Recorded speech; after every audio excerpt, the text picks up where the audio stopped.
Alright, hi guys, welcome to episode 2. Today we're going to be fighting Demeter. This is a bit more notorious of a boss fight than the last one. The last one, some people just blew past it and wasn't that big of an issue, but this is pretty well known to be the big granddaddy or grandmommy, so I believe this will probably be a little more helpful. Demeter is a big caster, onion, and she has a lot of HP.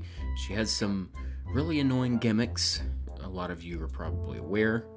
But, well, I've seen some people talk about how it is really annoying RNG and just really stupid. But honestly, this is probably one of the least RNG fights in the entire game. And you just have to plan around it. There is a certain pattern to it that I will go into as this video progresses, but let's go over the team. So, of course, Canis is forced up front. She doesn't really do much, but you will see me use her for one thing, which can be helpful depending on how you're doing this. You see here we have Mary Reed. She's not really that good. She's pretty well regarded to be one of the worst riders, but she is usable here. And she is nowhere near as good as Ushi here, so very replaceable by Ushi Wakamaru. Her damage is better, her survivability is better, her team support is better. The only thing that they have over her is like their damage potential is a little higher, like it peaks higher, but like at base it's lower.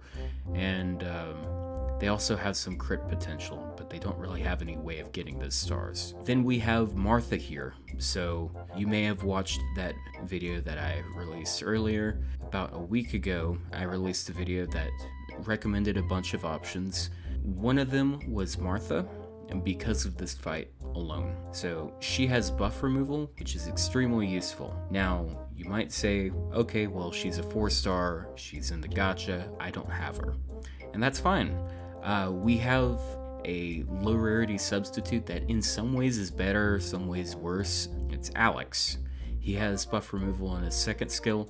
It doesn't charm, but he also has that attack buff, that quick buff, and that synergizes with some of the better options, like, for example, Ushi. Also, Rider Kentoki. Yeah, Rider Kentoki is just so much better than what I have right here. So we're looking at starting charge for the both of them because we want to be able to NP by turn 2. Since these two have a good amount of arts cards between them, it's very likely. I had to reset a couple times just to make sure I can do that, but if they get an arts chain, then they're squared away on their NP. Because Demeter actually has pretty good hit counts, as you'll see here. After that, I have Asclepius coming in. He's going to help stabilize them after Canis dies, and then after he dies, Hans comes in, helps them with a little damage support and some healing. And Nightingale, probably not going to be necessary. She's not particularly great here because of how her buff removal works, but she can work if you don't have any other options that have buff removal. Also, Mystic Code. Usually Atlas is better. If you're running some sort of stronger healing, then maybe Atlas can be better, but as you can see, a lot of my skill ranks aren't optimal. This Mystic Code is really solid here because there are times where you really want to hit hard and pierce that defense buff. Anyways, let's get into it.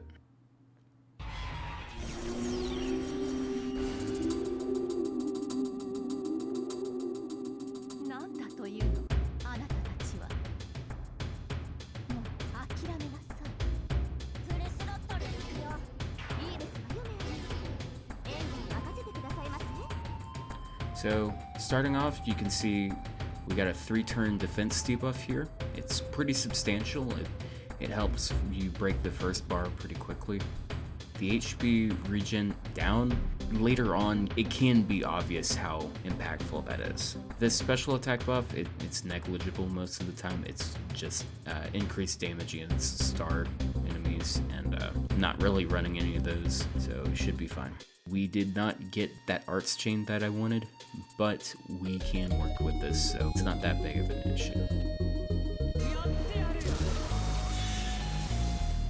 So if you don't know much about Canis, this skill What it does, it means that when she uses a card on the enemy, it increases her attack for 1 turn and it decreases their attack for 1 turn. So as you can see, that can be useful for us because that means we take slightly less damage.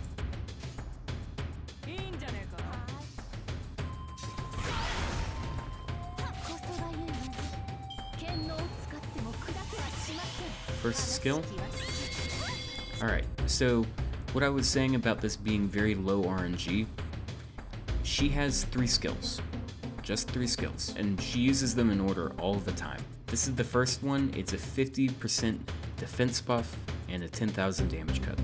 The defense buff lasts for 3 turns. The damage cut lasts for 1 turn.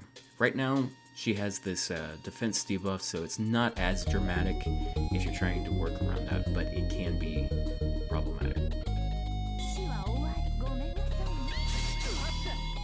We didn't get our NP on this turn. It's fine. We can work with it.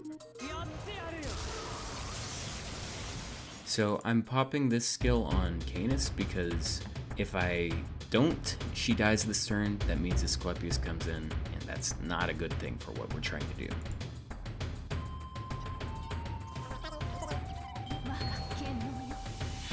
This is her second skill. She charges her gauge by 3, and she gets a one-time 100% attack buff. So right here, because of how the rotation works, like at the very start, it looks weird, and you might think, okay, that's kind of weird, it doesn't really affect me, right?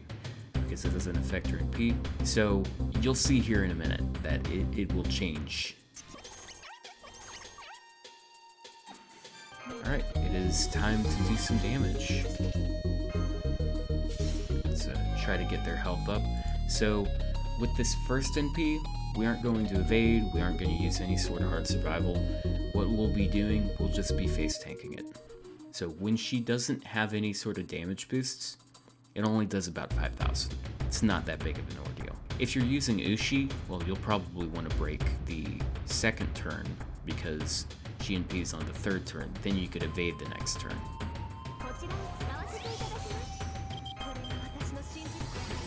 See, that defense buff is now gone.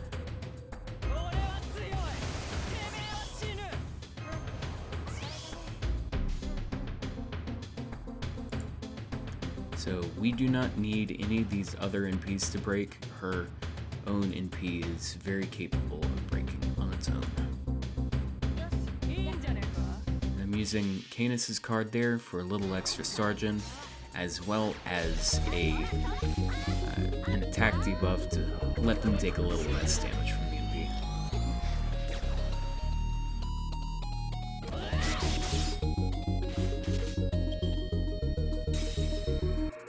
Bar break, and this is what a lot of people regard as the most annoying gimmick of the fight.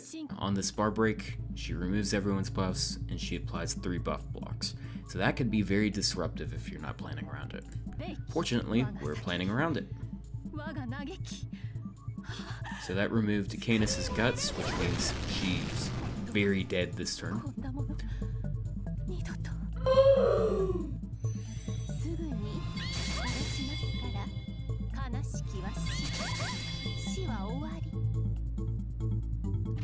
In comes Asclepius.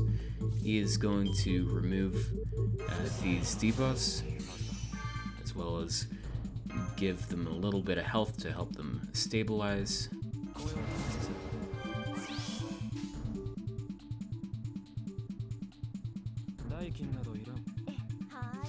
I don't really need Martha's NP yet.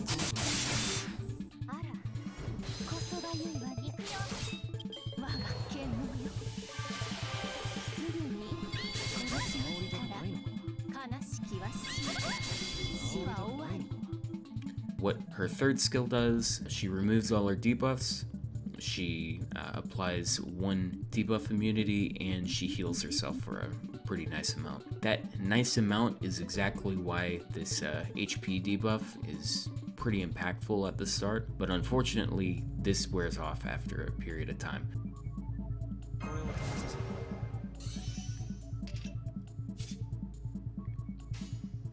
So another thing about Asclepius's NP gain buff, it's not just for your cards. You get an extra like 1 or 2% from each hit you take.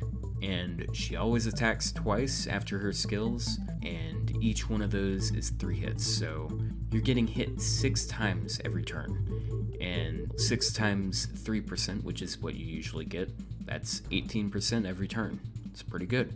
On top of that, if you're using his NP gain buff, or Ushi's NP gain buff, because it scales to the same, then you're getting 4% per hit, which totals to 24%.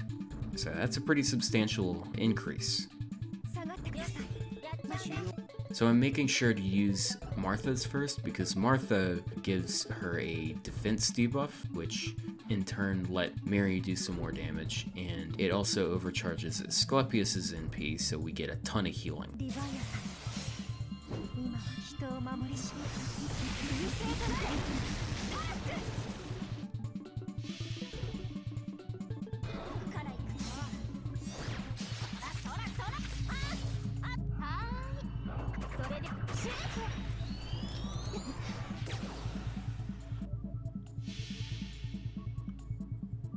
Almost broke.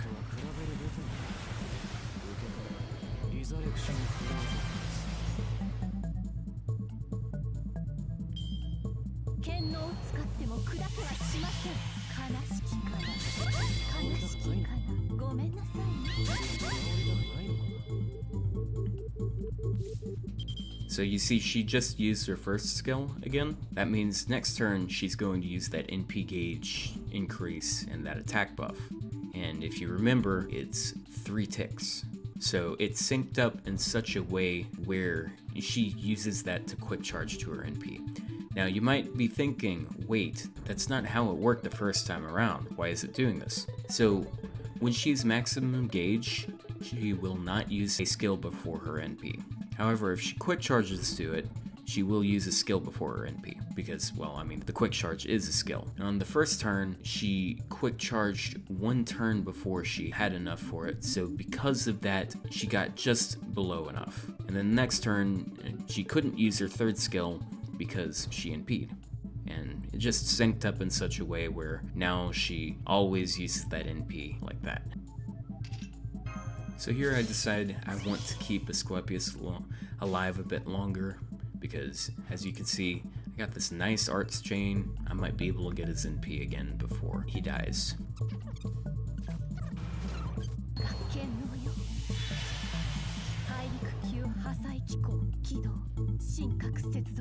See, now we got that attack buff. She's gonna do a lot of damage.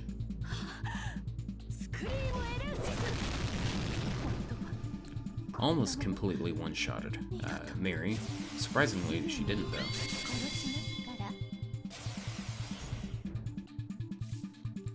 Now, because she quick charged, her first action was a quick charge, and then her second action was an NP, so she only attacked once at the end, which was pretty lucky because Martha might have died then. Some good things going on. So I didn't want to use her NP here, but next turn she uses the heal skill, and that means she gets a ton of HP back, and I'd have to end up using it anyways, so I just break when I can.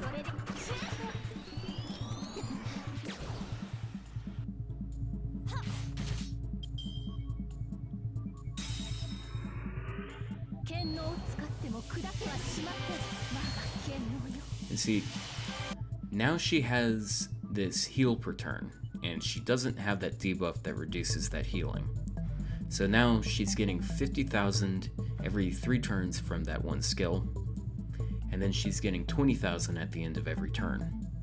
So that can add up really quickly, because that means she's getting 110,000 every 3 turns. That's why you gotta go a bit quickly, especially if she has this defense buff up. You look at this bar, 321,000 damage you gotta do. If there's a 50% defense buff, you're doubling that. So it's 642,000. That is a lot of health. And if she's regenerating like a 1/6 of it every 3 turns, you gotta go really fast. Something I made sure to do specifically for this fight, I gave Mary this command code here, and what this command code does, it removes one defensive buff, and that is extremely good in this fight. If you have that, put it on your DPS here. It might save your ass in a really tough time. I used it before that NP, so we get a little bit more damage on this NP.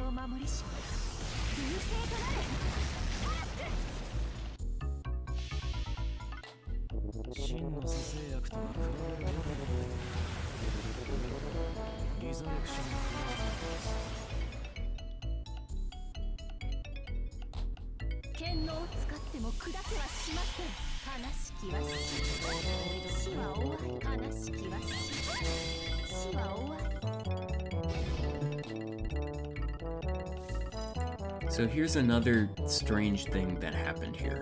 Since she's getting like all scared and crazy right now, she has confusion. And what that does, it has a chance of skill sealing her. So if you're not applying debuffs, it won't be an issue most of the time. That means like she has that debuff immunity coming up every 3 turns, and if you're not using any debuffs here, then she'll just block that. But if it happens twice in a row, that means her skill cycle can get a little disrupted, which can be a bit of an issue. Of course, it also can be a good thing because that can give you 1 turn between her defense buff application.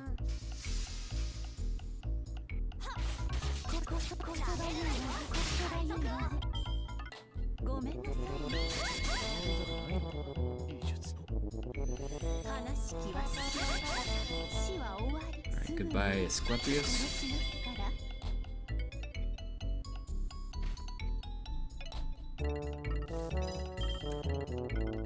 So now we have Hans on the field. He's gonna show up, he's gonna give them some nice damage buffs and stuff. I'm gonna shoot for that one little chance of those little chances of crits.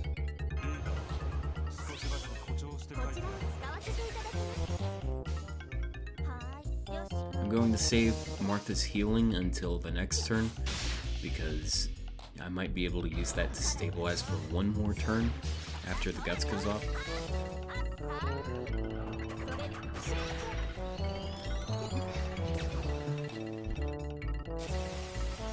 Pretty nice chunk of damage. Because I'm using Asclepius, she's always at like low-ish health, so her damage is ramping up really nicely.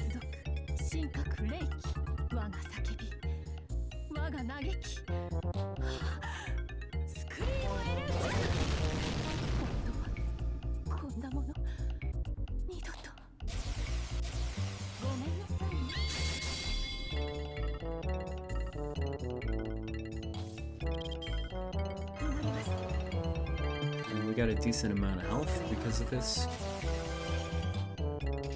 and heal them some more. So it's pretty much a cycle between keep them stabilized and then they NP when they're low health, and it all works out pretty well.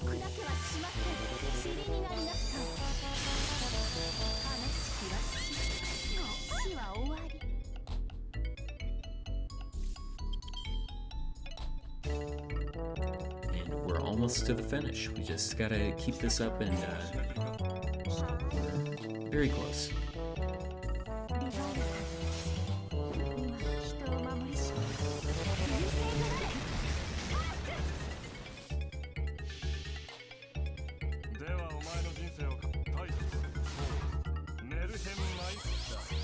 Han's moment, landing exactly 1 buff.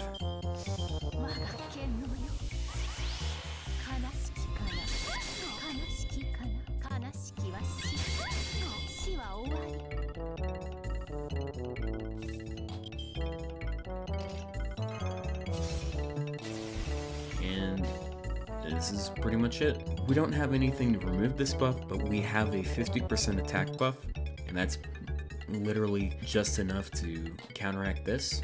So, I mean, it's pretty much a dub. It's kind of hard to lose at this point.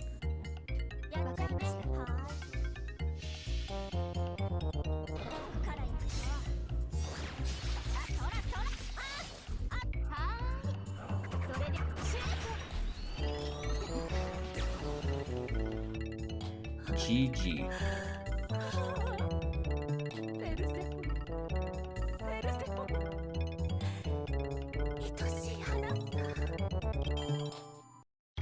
So, what you can do to replicate this team with like a cheaper setup, you can use Ushi here, you can use Alex here.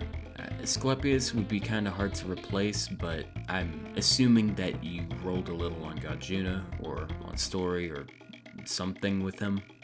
I'm really hoping that, honestly, because if you don't have it, you might be in a bit of a pickle. He's not entirely necessary though. You can actually run another damage dealer here, and you might get through a bit faster, and that might make up for the lack of healing. And Hans, you have Hans, you should be fine there. And as you might have seen, Nightingale did absolutely nothing because we didn't have to have her come out. What you can do with this, you can have a DPS with buff removal or just some sort of survival that can deal decent damage. They can come out and they remove buffs or whatever and just clean up. I've seen people do it with AoE riders, anything that can counterclass or just do a lot of damage quickly. But yeah, that's pretty much how you beat this fight. If you have any questions about what you can use here, or any tips, because you might be having issues with it. If you're watching this video, you probably had issues with it. But leave any questions you might have in the comments, leave a like. Also, if you've already beaten this, drop a comment about like what you used. I'm kind of interested to see what kind of things you guys did. Anyways, peace out.